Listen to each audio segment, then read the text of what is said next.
평생을 기다림으로 기다림 하나로 살았던 한 노인이 있었습니다. 그의 이름은 시므온이라고 하는 이름입니다. 당시 이스라엘은 로마의 식민지였습니다. 희망이라고는 찾아볼 수 없는 암울한 시대였습니다. 무엇보다 사람들은 하나님이 우리를 버리셨다라고 그렇게 한탄하며 살 수밖에 없었던 그런 사회적 분위기였습니다. 하지만 이 백발이 성성한 노인 시므온만은 달랐습니다. 그는 매일 아침 눈을 뜨면서 설레이는 마음으로 하루를 맞이하고 또 그 설레이는 마음으로 안고서 성전을 향해 나아갔습니다. 남들이 볼 때는 그저 힘없는 노인의 산책처럼 여겨졌지만 그의 발걸음에는 엄청난 비밀이 숨겨져 있었다라는 것이죠. 그것은 바로 성령께서 이 시므온에게 던진, 이 시므온에게 주신 그 약속 때문이었다는 겁니다. 성령께서 이 시므온이라고 하는 사람에게, 이 노인에게 어떤 약속을 주셨냐? 누가복음 2장 26절에 보면 주의 그리스도를 보기 전에는 죽지 아니하리라. 주의 그리스도를 보기 전에는, 예수 메시아를 만나기 전에는 너는 결코 죽지 않을 것이다 라고 하는 이 약속을 보게 된 것입니다. 이 노인인 시므온은 그 성령의 약속, 그 약속을 붙잡고 하루하루를 설레는 마음으로 성전을 향해서 또 성전에서 오실 그 메시아를 기다렸던 것입니다. 몸은 늙어가고 눈은 침침해지고 세상은 여전히 로마의 압제 속에 신음하고 있었지만 시므온은 결코 절망하지 않았습니다. 여러분, 약속이 있으면, 그 약속을 믿으면 절대 절망하지 않습니다. 포기하지 않습니다. 왜냐하면 하나님의 약속은 반드시 이루어진다는 것을 믿었기 때문입니다. 여러분, 하나님의 약속을 믿으십니까? 하나님이 우리를 죄와 사망의 법에서 끄집어 내실 거라고 하는 그 약속을 믿으십니까? 예수님이 이 땅에 오실 거라고 약속하신 그 약속을 믿으십니까? 그럼 우리는 결코 실망하지 말아야 되는 겁니다. 낙심하지 말아야 되는 것이고 절망하지 말아야 되는 겁니다. 포기하지 않아야 됩니다. 끝까지 우리는 주님이 오심을 기다리는 그런 신앙을 가져야 하는 것입니다. 마침내 아기 예수를 품에 안았을 때 이 시므온은 이렇게 고백합니다. 주제여, 이제는 말씀하신 대로 종을 평안히 놓아주시는도다. 내 눈이 주의 구원을 보았사오니. 내가 이제 주의 구원을 보았사오니 이제는 주의 말씀대로 평화로이 나는 이제 이 땅, 이 세상을 떠나도 되겠습니다 라는 그런 고백인 거예요. 하나님의 그 약속을 이 시므온은 목격했고 그 약속대로 그 아기 예수를 품에 안으면서 내가 이제 주의 구원을 보았사오니 이제 나 죽어도 좋소 라는 그런 고백입니다. 여러분, 이것이 바로 우리가 대림절에 가져야 할 마음입니다. 시므온처럼 다시 오겠다 하신 이 주님의 약속을 우리 마음에 품고 우리는 하루하루 기쁨과 설렘으로 살아가는 저와 여러분 될 수 있기를 축복합니다. 우리 안에 그런 설렘이 있어야 되는 거예요. 왜요? 예수님의 오심은 심판에 주로 오시지만 그 심판은 우리에게는 천국으로 가는 그런 길을 열어주시는 심판이기 때문에 그 천국이 도대체 어떤 곳일까? 여러분 궁금하지 않습니까? 그렇다고 빨리 가시라는 소리는 아닙니다. 끝까지 버티십시오. 주님이 부르실 때까지. 천국을 보고 왔다 말하는 사람들은 저는 별로 그렇게 신뢰하지 않습니다. 최근에는 어떤 목사님이 이렇게 죽으려다 살았는데 그때 내가 천국을 보고 왔다고 막 이야기를 하시던데, 네, 그래요. 그랬어요. 속으로 그냥. 그러셨군요. 그랬어요. 별로 궁금하지 않아요. 왜요? 천국은 성경에 기록되어 있으니까. 그래서 그냥 우리는 막연한 그냥 설렘과 기대감으로 가져가야 돼요. 제가 아내한테 맨날 혼나는 이유가 뭐냐면 드라마를 볼 때 제가 먼저 대답을 해버리거든요. 제가 좀 작가를 해도 잘했을 것 같아요. 스토리를 보면 다음에 이러한 대사가 나올 거고 이러한 장면이 연출될 거라는 걸 미리 제가 말해버리니까 항상 뱀 같은 눈으로 저를 째려봐 이렇게. 째려봐 이렇게 맨날 드라마를 볼 때마다 그래요. 미리 알아버리면 재미가 없죠. 그러지 않습니까? 뭔가 좀 이렇게 감춰주고 감춰져 있는 것이 서서히 하나하나 이렇게 알려주고 보여질 때 우리는 만족을 느끼는 겁니다. 이 천국을 한번 우리가 빵 봐버리면 의미가 없어요.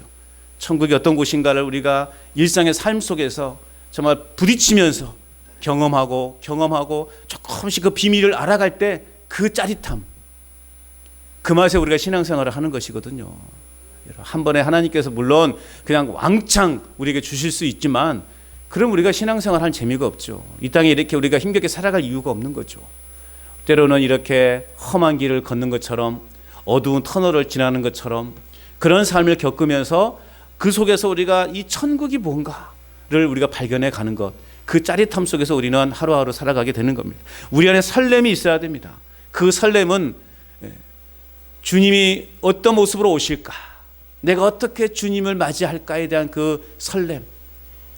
여러분 시집가기 전에 전날 밤 설렜어요? 안 설렜어요? 기억이 안 나요? 내일 혼인식 하는데 아무 느낌이 없었어요? 그냥 우리 부모님이 그냥 짝지어 주니까 그냥 아무 생각 없이 결혼하셨습니까?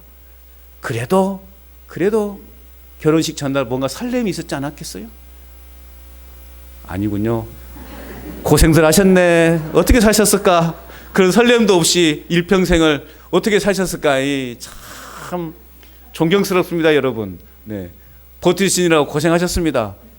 저 왼수 같은, 아이고 죄송합니다. 네, 네, 고생하셨네.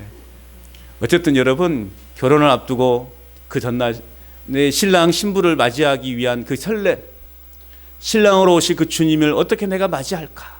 신랑으로 오신 예수님은 어떤 모습으로 오실까? 그런 설렘 속에서 우리는 하루하루 기대감 속에서 살아갈 수 있어야 되는 것입니다.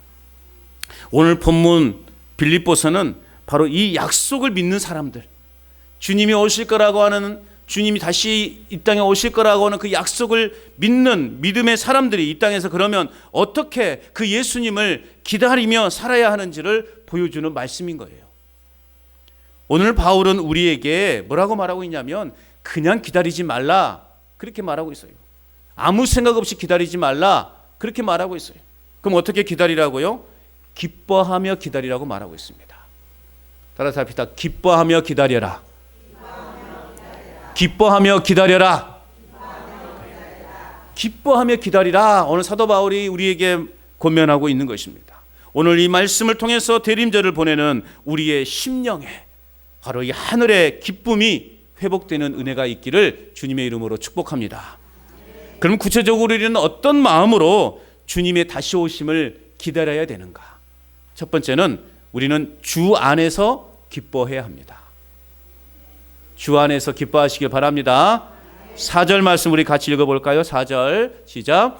주 안에서 항상 기뻐하라. 내가 다시 말하노니 기뻐하라. 아멘. 여러분 상황이 평안하고 먹고 살만하고 그저 그냥 뭐 아무 근심 걱정 없이 그냥 뭐 두 발 쭉 펴고 내가 매일같이 잠잔다. 그러면 우리는 얼마든지 이 말을 할 수 있을 거예요. 주 안에서 항상 기뻐하라. 기뻐하라. 얼마든지 우리는 이 기뻐하라는 말이 마음이 와닿을 수 있을 거예요. 그러나 지금 이 편지를 쓰고 있는 사도 바울의 상황은 어떤 상황인가? 도무지 기뻐할 만한 상황이 아니라는 것입니다. 지금 바울의 상황은요, 차가운 로마의 그 감옥에 갇혀 있는 상태예요. 언제 사형 판결이 내려질지 모르는 절체절명의 그러한 위기 속에 지금 사도 바울이 처해 있습니다. 그럼에도 불구하고 오늘 사도 바울은 감옥 밖에 있는 사람들을 향해서 그리고 자유로운 사람들을 향해서 뭐라고 말하고 있어요? 기뻐하라 말하고 있는 거예요. 기뻐하라 라고 하는 이 헬라어 문법으로는 현재 명령형이에요. 현재 명령형은 계속해서 뭐뭐하라 라는 뜻이에요. 계속해서 뭐뭐하라. 그럼 오늘 사도 바울이 우리에게 말하고 있는 기뻐하라 라고 하는 말은 어떤 의미일까요? 계속해서 뭐하라? 기뻐하라 라는 거예요. 그냥 한번 웃고 마는 것이 아니라 계속해서 기뻐하는 그 상태를 유지하라 라는 거예요. 계속해서 기뻐하는 상태를 유지하라. 여러분 그 사진 찍을 때 말이죠. 결혼식장에서 사진 찍을 때 사진기사가 뭐라고 말합니까? 자, 보세요. 웃어요. 웃어요. 예, 웃으세요. 웃으세요. 아니, 저 옆에 있는 뭐죠? 웃으세요. 웃으세요. 여기는 계속 웃고 있는데, 그러면 처음에 웃고 있다가 어떻게 돼요? 점점 인상이 찌푸러져요. 그 참다가 제일 힘들어, 그게. 그렇지 않습니까? 그냥 한번 빨리빨리 찍지 말이죠. 예. 제가요, 결혼할 때 저희 어머니 소리를 들었어요. 결혼할 때 어머니가 옆에 쓰잖아요, 이렇게. 호랭이가 무력에 빨리 찍지. 뭘 자꾸 웃으라 그랬어. 그럼 힘들어요, 그게. 그래서 오늘 바울이 말하는 그 웃음은 그냥 우리가 일반적으로 말하는 이런 세상적 기쁨, 웃음이 아니겠죠. 오늘 전 사도 바울은 한번 웃고 마는 것이 아니라 계속해서 기뻐하는 그 상태를 유지하라. 오늘 말하는 이 기뻐하라라는 말이 그런 의미예요.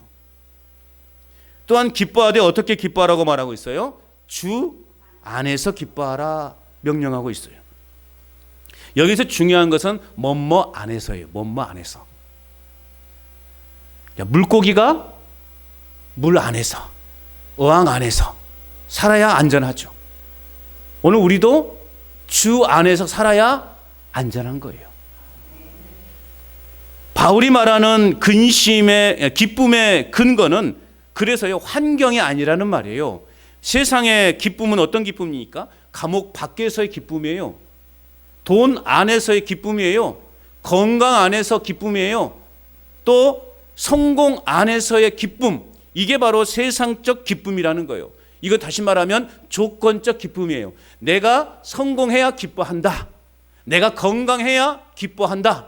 내가 돈이 많아야 기뻐하겠다. 조건적 기쁨이라는 거예요. 그런데 오늘 사도 바울이 말하는 성경적 기쁨은 뭐냐? 오늘 우리 성도의 기쁨은 뭐여야 되느냐? 감옥 안에서라도. 아멘도 안 하시네요. 감옥 안에서라도, 병 안에서라도, 질병 안에서라도, 고난 안에서라도, 환난 가운데서라도 우리가 주님 안에 있다면 기뻐할 수 있다라는 겁니다. 우리는 주 안에서 기뻐해야 됩니다. 그런데 사도 바울은 그냥 주 안에서 단순히 기뻐하라 그렇게 말하고 있지 않아요. 오늘도 뭐라고 말하고 있어요? 항상 기뻐하라고요. 갈수록 우리에게 큰 부담으로 다가오죠. 우리가 기뻐하되 주 안에서 기뻐해야 돼요. 주 안에서 기뻐하되 어떻게 기뻐하라고요?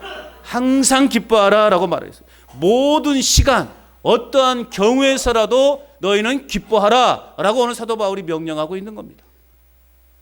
그리고 다시 말하고 있죠. 내가 다시 말하노니 기뻐하라. 내가 다시 한번 말한다. 기뻐하라라는 거예요. 바울은 지금 옥중에서 쇠사슬에 베어 있습니다.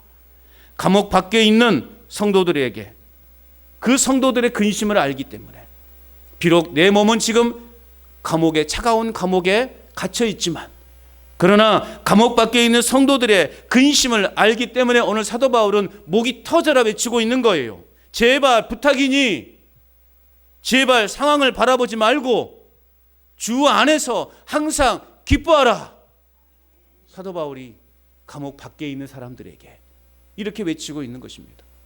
오늘 이 땅을 살아가는 우리를 향해서 이렇게 외치고 있는 거예요. 제발 상황 바라보지 말고 현실의 문제 앞에 묶여있지 말고 주 안에서 항상 기뻐하는 삶을 살아라. 자, 그렇다면 오늘 사도 바울이 어떻게 이게 가능했을까? 어떻게 사도 바울이 이러한 고백을, 또 이런 명령을 내릴 수 있었던 것일까?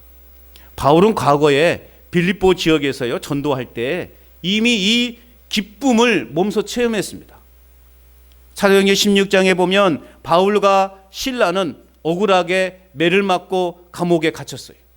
전도하다가 아무것도 하는 게 없어요. 전도하다가 여러 사람들의 그러한 고소로 인해서 바울과 실라가 감옥에 갇히게 되었단 말이에요. 발에는 착고가 채워졌어요. 쇠사슬로 움직이지도 못하게 채워졌어요.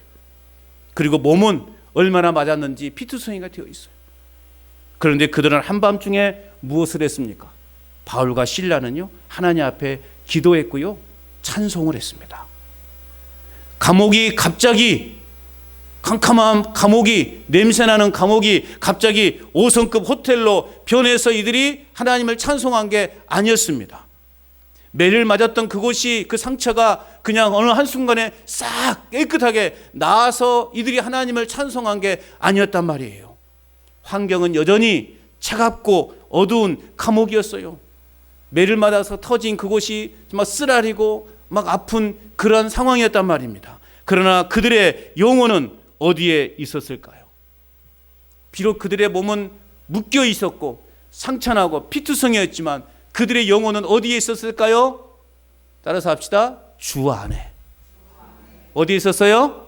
주 안에 있었던 거예요. 내 몸은 가둘 수 있어도 내 안에 있는 예수 그리스도의 그 생명은 가둘 수 없다. 나는 구원받은 하나님의 자녀다라고 하는 이 구원의 확신이 그들의 마음속에 가득 차 오르자 그들은 감옥이라는 그 환경이, 그들이 포로에 잡혀있는 그 상황 속에서도 그들 안에 있는 이 기쁨을 빼앗아 갈 수 없었다라는 것입니다. 여러분 가운데는 이렇게 또 저에게 질문하는 분도 있을 거예요. 목사님, 저는 지금 웃고 있을 형편이 못 돼요. 몸도 성치 않고 집안꼴도 말도 아니고 내 몸도 지금 건강하지도 않은데 내가 지금 이 평생을 이 고통에 시달리고 있는데 어찌 기뻐할 수 있답니까? 저한테 지금 속고 보니까 한 서너 분이 삿대질 하려고 지금 준비하고 있는 것 같아요. 이렇게 손가락으로. 어떻게 기뻐할 수 있어요? 어떻게?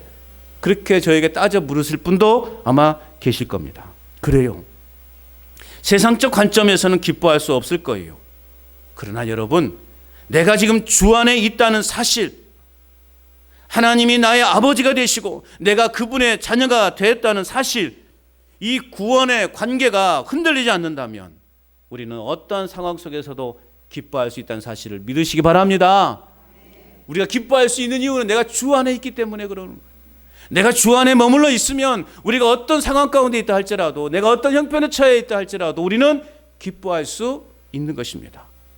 우리의 기쁨의 근거를 그래서 우리는 환경에 두지 말고 변치 않는 예수 그리스도께 두심으로 기뻐하며 다시 오실 주님을 맞이할 준비를 해가는 저와 여러분 될 수 있기를 주님의 이름으로 축복합니다. 자, 또한 어떤 마음으로 주님의 다시 오심을 기다려야 될까? 두 번째는요, 모든 사람에게 관용을 베풀며 기다려야 됩니다. 뭘 베풀으라고요?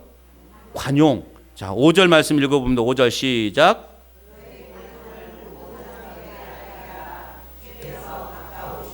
자, 너희 관용을 모든 사람에게 알게 하라.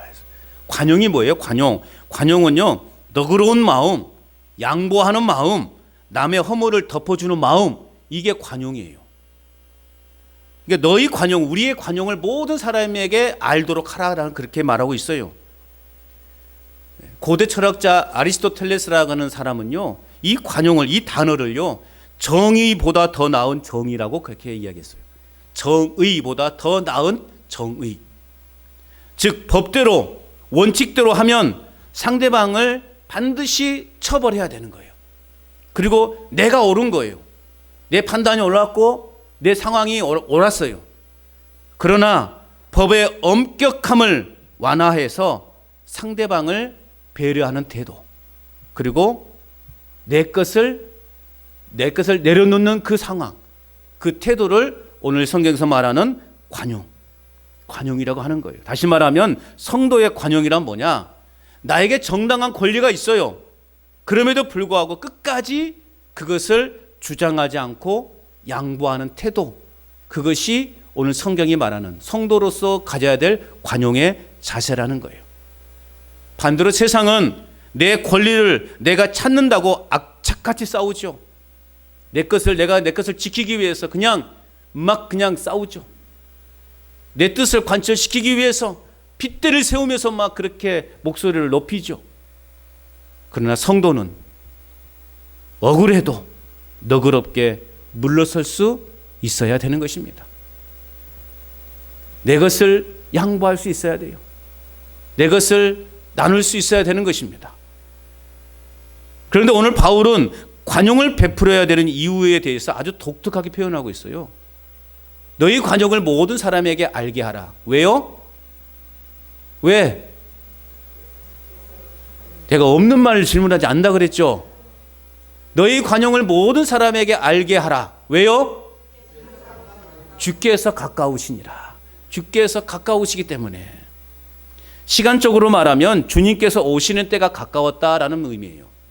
또 공간적인 의미로 우리가 해석해 보자면 주님이 내 곁에 가까이 계신다라는 뜻이에요.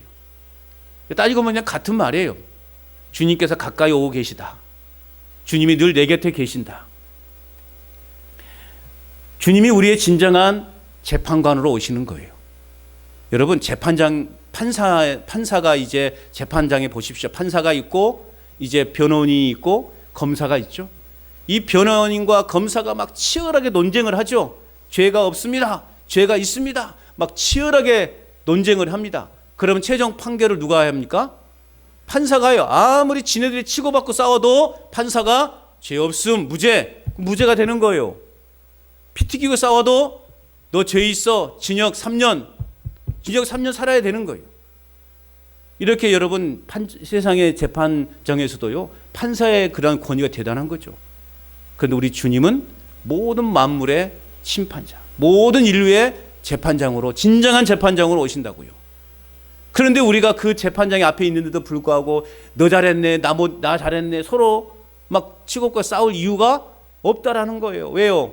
진정한 재판장이신 주님이 우리 앞에 오실 날에 가까워오기 때문에. 아니, 또 내가 왜 그러면 관용을 베풀어야 되는가? 왜 내가 나의 것을 포기해야 되는가? 내가 왜 내가 내 것을 포기하고 양보해야 되는가? 왜요? 주님이 내 곁에 계시니. 내 형편을 알아요, 몰라요? 내 억울함을 아실까요, 모르실까요? 아셔요.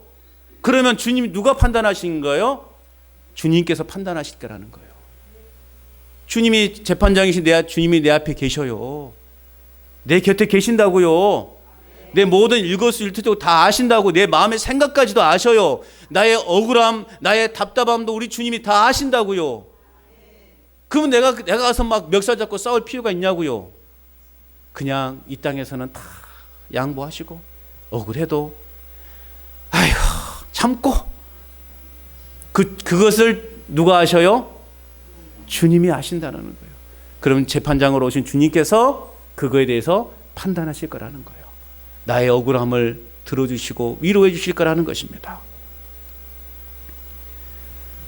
오늘 본문의 바울처럼 감옥 같은 현실 속에서 기쁨을 노래했던 또 한 명의 사람이요, 구약에 등장합니다. 그 사람의 이름은 누구냐? 하박국 선지자입니다. 하박국 선지자가 살던 시대, 바벨론의 침공을 앞둔 그야말로 풍전등화와 같은 위기의 때였어요. 곧 전쟁이 터질 것이고 전쟁이 터지면 모든 것을 다 잃게 될 거예요. 농사지은 것들은 다 망했고 경제는 바닥이 난 상태. 하박국 3장은 당시 처참한 상황을 이렇게 묘사하고 있습니다. 반복되는 단어를 여러분 기억해 주시기 바랍니다. 하박국 3장의 당시의 상황을 어떻게 묘사하고 있느냐? 무화과 나무가 무성하지 못하며 포도나무에 열매가 없으며 감람나무에 소출이 없으며 밭에 먹을 것이 없으며 우리의 양이 없으며 외양간에 소가 없으며. 어때요? 없으며 없고 온통 없는 것 투성이에요. 이게 하박국 선지자가 활동했던 그 시대 상황이란 말이에요.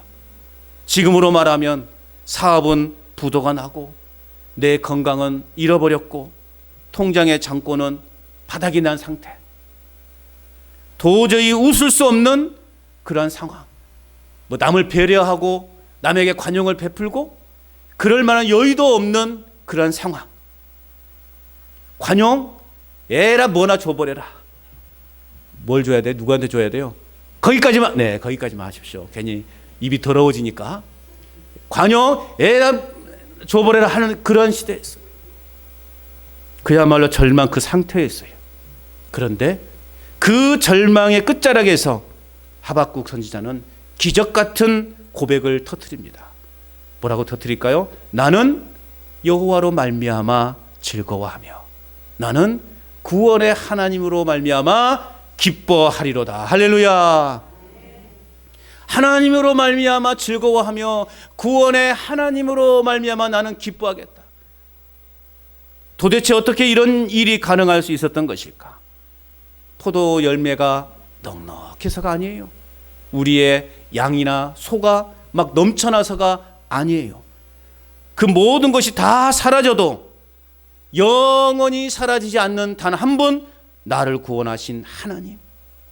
그 하나님이 여전히 나의 곁에 계셔서 나와 함께 하시니 나는 하나님으로 말미암아 즐거워하고 구원의 하나님으로 말미암아 나는 기뻐하노라 라고 고백할 수 있었던 것입니다. 없고 없으며 없고 없으며 없고 없고 모든 게 다 없어도 하나님만은 늘 내 곁에 계시고 하나님은 늘 내 편에 서서 나의 모든 형편을 이해하시고 알아주시고 위로해 주시는 그 하나님으로 인하여 나는 즐거워하고 나의 구원의 하나님으로 말미암아 나는 기뻐하겠습니다 라는 이 고백인 거예요. 대림절을 보내는 여러분, 주님이 문 앞에 서 계십니다. 아니, 내 곁에 우리 주님이 계십니다. 그러므로 여러분, 옹졸한 마음, 미워하는 마음을 다 내려놓으시기를 축복합니다. 좀 져주고 좀 베풀고 좀 나누고 좀 이해하고 좀 사랑하고 아멘 할 때까지 계속 할 판이요. 좀 져주고 좀 베풀고 좀 나누고 좀 용서하고 좀 사랑하고 좀 이해하고 그래도 아멘을 안 하실 끝까지. 왜요? 주님이 내 곁에 계시니, 주님이 내 곁에 계시니, 주님이 내 앞에 내 가까이 와 계시니 여러분 좀 이해하고 좀 베풀고 좀 여러분 용납하고 나누고 사랑하고 그냥 웃어 넘겨보기를 바랍니다. 그게 어렵습니까 여러분? 재판장이신 주님이 내 앞에 계시는데 여러분 이제 이런 말도 안 되지. 이제 주님 만날 날이 얼마 안 남았잖아요 솔직히. 그죠? 예. 여러분 그냥 좀 여유 있게 사십시다. 좀 관용을 좀 베풀면서. 예수님 믿는다는 게 뭡니까? 예수님이 나를 위해서 당신은 모든 걸 다 버리셨어요. 나를 위해서 다 내놓으셨단 말이에요. 생명까지도 피와 물까지도 다 나를 위해서 쏟아주셨단 말이에요. 우리는 그 은혜에 지금 힘입어 살고 있는 거 아닙니까? 그러면 그 자존심 그 좀 내려놓을 수 있잖아요. 내 욕망, 내 주장 좀 내려놓을 수 있잖아요. 내 서운함, 내 좀 이렇게 좀 손해보는 거 그것 좀 그냥 넘길 수 있지 않습니까? 죽어도 아멘 안 하겠다는 사람들이 있어요. 여러분 우리 안에 솟아있는 그 날카로운 가시들을 부러뜨리시고 부드러운 관용의 향기가 나도록 힘써 노력하며 살아가는 저와 여러분 될 수 있기를 축복합니다. 주님의 마음으로 넉넉하게 품어주며 기뻐하며 우리는 다시 오실 주님을 기다리는 복된 인생들이 되시길 주의 이름으로 축복합니다. 끝으로 우리는 어떤 마음으로 주님의 다시 오심을 기다려야 될까요? 마지막 세 번째는요, 염려를 기도로 바꾸어야 합니다. 어떻게 하라고요? 염려를 기도로 바꿔야 돼요. 자, 6절 7절 같이 읽어봅니다. 시작.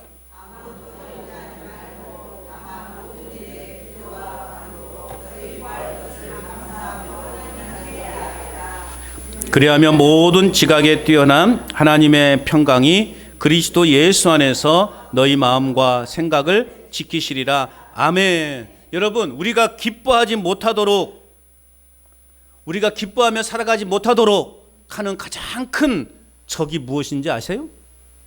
무엇일까요? 염려예요. 염려. 염려하다라는 뜻의 의미는 뭐냐면요, 마음이 나뉘다, 찢어지다 라는 뜻을 담고 있어요. 그러니까 염려는 결국 우리의 마음을 나눠요. 우리의 마음을 분열시킨다는 말이에요. 그래서 한쪽 마음은 야, 하나님을 믿어야 돼. 그리고 다른 한쪽 마음은 어떻게 해요? 야, 지금 이 상황에서 어떻게 하나님을 믿냐? 믿을 필요 없어. 그 마음이 우리 속에서 나누어진다는 거예요. 염려가. 대림절의 기다림을 방해하는 가장 큰 적은 우리의 마음을 산만하게 만드는 염려예요. 그거에 대해서 오늘 바울은 그 상태를 중단해라, 스탑, 딱 딱 우리 바울이 지금 그렇게 우리에게 이야기하고 있는 것입니다. 자, 그런데 바울은요, 염려하지 말라에서 끝나지 않고 대안을 우리에게 제시해주고 있어요. 그냥 바울은 단순히 염려하지 말아라, 염려하면 안 된다, 그것을 끝내고 있지 않고 그에 대한 대안을 우리에게 이야기해주고 있는데, 다만 모든 일에 기도하라. 기도하라. 한마디로 말하면 기도하라. 염려하지 말아라. 그 대신 기도해라. 우리에게 대안을 주고 있는 것입니다. 여러분, 염려는요, 뭐냐? 염려는 내가 문제를 붙들고 씨름하는 거예요. 예? 뭐라고요? 염려는 내가 문제를 붙들고 내가 씨름한다고요. 그러니까 내가 몸이 상해요, 안 상해요? 상할 수밖에 없죠. 그런데 기도는 뭐냐? 그 문제를 하나님께 맡겨버리는 거예요. 그럼 내 몸이 상해요, 안 상해요? 안 상하죠. 왜요? 하나님이 대신 그 문제를 해결해 주실 것이니까. 우리는 그 문제를 풀어보려고 발버둥을 치잖아요. 발버둥을. 여러분, 우리가 물에 빠졌어요. 그럼 어떻게 해야 될까요? 아무것도 없어. 그냥 바다에 쏙 빠져버렸어. 어떻게 해야 될까요? 발버둥을 막 쳐보세요. 그럼 어떻게 될까요? 지쳐서 꼬르륵. 그런데요, 그냥 쉽지는 않지만요. 쉽지는 않지만 이제 저도 이제 해군에서 이 전투 수행을 하면서 그런 걸 좀 많이 배우거든요. 물에 빠지면 어떻게 하냐? 힘을 가만히 바다에 그냥 물에 맡겨버리래. 그럼 어떻게 우리 몸이 물이 되어 있기 때문에 뜨거든요. 그럼 그냥 물에 맡겨서 가만히 있으면 돼요. 살아보려고 막 발버둥 치다 보니까 내 풀에 지쳐서 그냥 물도 먹고 막 그래가지고 죽는 거예요. 꼴까닥. 꼴까닥 죽는 거예요. 그냥 맡기면 돼. 맡기면. 물에 맡기면 돼. 바다에 맡기면 살아요. 우리도 우리 인생의 문제 앞에 내가 그 문제를 한번 풀어보려고 막 욕을 해가면 이 호랭이가 물 갈 것이 안 된다고 막, 예? 나만 다치고 내만 힘들어요. 그 문제를 하나님께 맡겨버리라는 거예요. 그리고 우리가 해야 될 일은 뭐냐? 따라서 염려를 기도로 바꿔라. 염려를 기도로 환전하는 거예요. 여러분, 우리가 외국에 나가게 되면 요즘은 뭐 우리나라 돈도 많이 외국에서 사용되는 경우가 많이 있지만, 그러지 않은 나라에 여러분 내가 수천만 원의 돈을 들고 간들 그 사용할 수 있어요? 그래서 우리는 어떻게 해요? 그 나라의 돈으로 가기 전에 환전을 해야 되겠죠. 환전을 해야지 우리가 거기서 마음껏 사용할 수 있는 거예요. 마찬가지로 우리 안에 있는 염려, 내가 끙끙 앓고 있으면요, 해결의 기미가 안 보여요. 그런데 그 염려를 기도로 바꿔버리면 여러분, 우리의 문제가 깨끗하게 해결되는 것이죠. 그래서 여러분, 제가 여러분에게 기도 잘하는 방법을 가르쳐 드릴 거예요. 아이고, 기도를 어떻게 할지 모른다고. 안 하니까 못 하는 거지. 여러분, 걱정거리, 우리 문제거리, 그것을 여러분 기도 제목으로 바꾸시라는 말이에요. 기도 제목으로. 참 쉽죠. 여러분, 아들들 걱정돼요, 안 돼요? 여러분, 손주들 걱정돼요, 안 돼요? 먹고 사는 거 걱정되죠? 그걸 기도로 바꿔버리라니까요. 아버지, 우리 자식들 주님 안에서 형통하게 해달라고. 우리 자녀들의 가정 안에 하나님 평강을 달라고. 아이고, 우리 가족도 어떻게 할고 발만 동동 구르고 있으면 나에게 병만 생겨. 하나님께 맡기 기도로 바꿔버리면 편한 거예요. 내가 1년 열심히 농사를 져서 많은 수확을 거둬 창고에 꽉 차여서 아이고, 저걸 어떻게 다 팔 거나 한숨만 쉬고 있으면 돼야 안 돼요? 어떻게 해야 될까요? 기도를 바꾸면 돼요. 아버지 하나님, 내가 1년 동안 열심히 하나님 주신 은혜로 농사를 열심히 쳤는데 이만큼의 수확을 얻었네요. 그런데 이것을 어떻게 다 팔까요? 하나님 도와주셔서 이 물건들이 잘 팔릴 수 있도록 길을 열어달라고. 이게 기도예요. 참 쉽죠? 기도하기가 참 쉽다, 어렵다? 쉽다. 여러분의 문제를 기도로 바꿔버리세요. 이 기도로 바꾸시면 돼요. 잘 이해를 못 하시는 건 다시 설명해야 될 것 같네.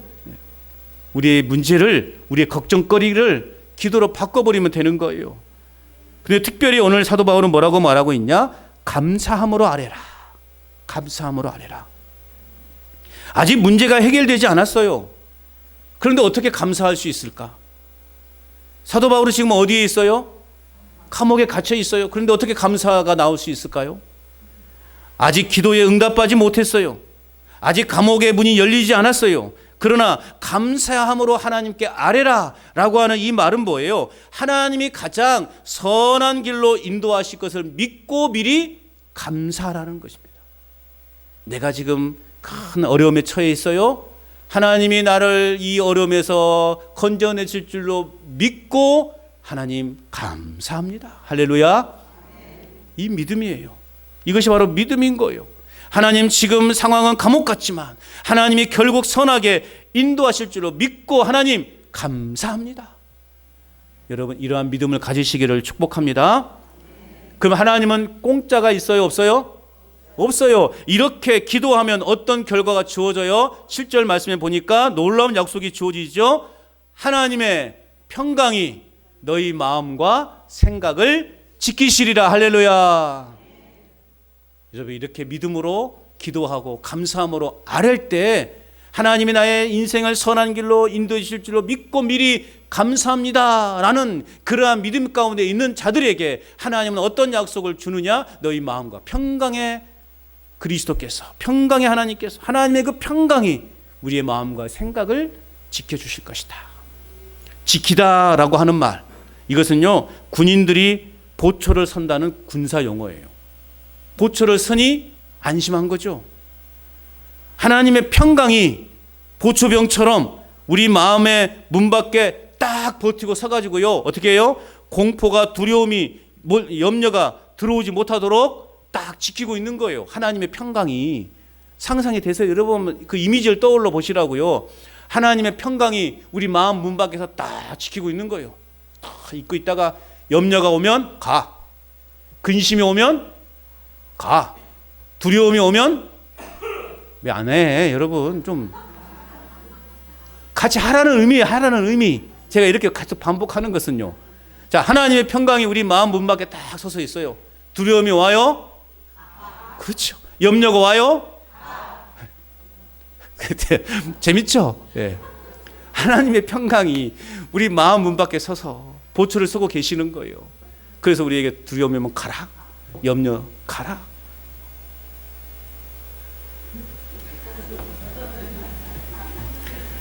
여러분 남들이 볼 때는 미쳤다고 할 수도 있어요. 어찌 저 상황에서 저렇게 웃을 수 있노? 어찌 저 상황에서 저렇게 기뻐할 수 있노? 사람들은 그렇게 우리를 향해서 미쳤다고 할 수 있어요.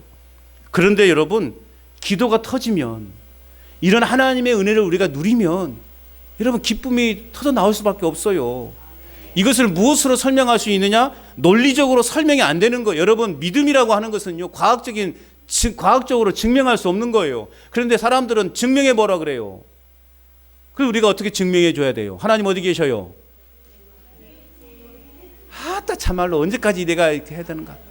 그래서 우리의 삶으로 증명해 내자라는 거. 증명, 과학적으로 증명할 수 없는 거 우리가 삶으로 증명해 내자라는 거. 하나님이 살아계시고 하나님은 분명히 역사하시고 하나님이 우리를 구원하실 거라고 하는 것을 삶으로 우리가 증명해 보자라는 것이죠. 모든 지각에 뛰어난, 즉 내 머리로는 계산이 안 되는 하나님의 평강이 우리의 인생을, 우리의 삶을 덮쳤기 때문에 우리는 기뻐할 수밖에 없는 거예요. 기쁨이 저절로 나오는 거예요. 웃음이 저절로 나오는 거예요. 여러분 기뻐하시기를 바랍니다. 상황이 바뀌어서 평안해지는 것이 아니에요. 상황은 여전히 암담하고 절망적이고 여전히 감옥일 수 있어요.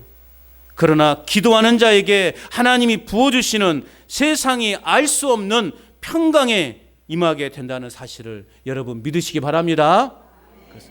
말씀을 마무리합니다. 오늘 우리는 빌립보서를 통해서 대림절을 살아가는 지혜를 함께 배웠어요. 우리의 기쁨은 환경이 아니라 어디에 있다는 거예요? 주 안에 있다는 거예요. 주 안에 있다는 이 구원의 확신에서 나온다. 또한 주님이 가까우심을 알기에 우리는 서로에게 뭐 할 수 있어요? 관용을 베풀 수 있는 거예요. 염려가 몰려올 때마다 감사함으로 기도하면 하나님의 평강이 우리를 지키신다는 말입니다. 할렐루야. 차가운 감옥 바닥에서도 하늘의 소망을 보며 찬송했던 바울처럼 오늘 우리도 믿음으로 다시 오실 주님을 기다리시기를 바랍니다.